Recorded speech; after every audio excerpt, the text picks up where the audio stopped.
This story is about a conflict between poor tenant farmers who live in a rural part of Indonesia, facing off against a large corporation that has connections to the Trump Organization.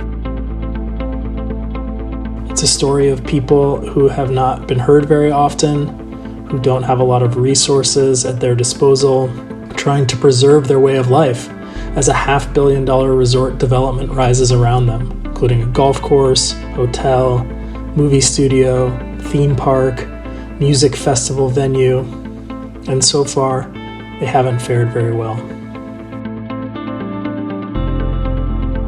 This part of Indonesia is set amid tropical forest. It's where people in Jakarta like to go for the weekend. It's up in the mountains, it's cooler. It's this beautiful forested region between two volcanoes. There's a national park right next to this project where there are leopards and other endangered animals. I look at that as a whole and I just see a great opportunity.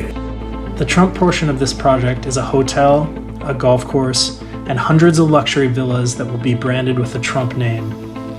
The president's company gets paid to license his name, it will manage the golf course and hotel, and it also receives a share of real estate sales. On the edge of the village is a cemetery, located on land that will eventually become the theme park portion of this resort. In January 2019, workers arrived along with Indonesian soldiers and police and began to dig up the graves.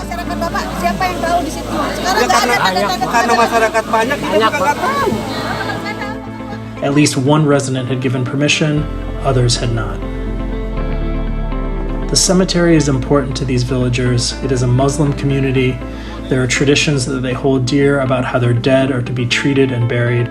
These residents feel this Indonesian developer, MNC, is violating those traditions, and it's made a lot of these people very distraught. Orang yang membongkar makam sempat minta izin nggak ke Pak Heri?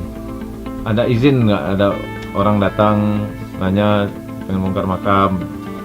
Enggak.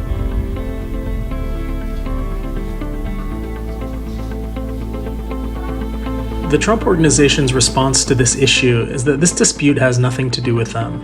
They say the village and the cemetery are not on their portion of the project.